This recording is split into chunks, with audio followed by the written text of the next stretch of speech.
Treatment of melasma remains more of an art than a science, with very little consensus in the literature to guide doctors on how to treat this condition. Hydroquinone has been the mainstay of treatment, but there are side effects to consider. And now there are some promising treatments coming out that offer some hope to these patients. Here to talk about that is Dr. Amit Pandya of the University of Texas Southwestern Medical Center in Dallas. Dioic acid is a new product that has been published in one publication in which it showed equivalency to hydroquinone. The patients did have improvement in their melasma. However, 30% of the patients had acne-type lesions because of the dioic acid compared to using hydroquinone.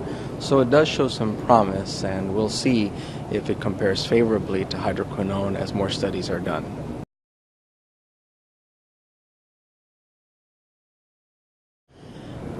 I believe that oral antioxidants are important to combat the effect of the sun on the skin.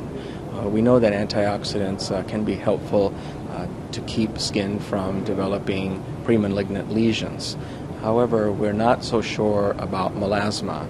It is thought that melasma is induced by sun exposure, and that if the sun exposure causes certain mechanisms to come into play that involve antioxidants, it makes sense that antioxidants should be used, and therefore they have been added to many creams. Now we are studying oral antioxidants in patients with melasma to see if there's going to be any benefit. So we'll see what those results are.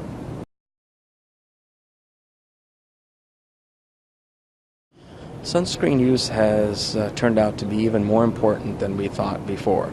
There is evidence now that shows that melanocytes can be stimulated by UVA, UVB, and now we know that even visible light can cause darkening of the skin.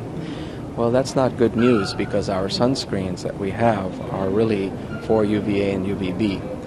So what I am counseling patients to do is to try to avoid light as much as possible. Even when they're indoors, they should try to wear sunscreen. I think that melasma is a very difficult problem to treat. It is chronic in many patients.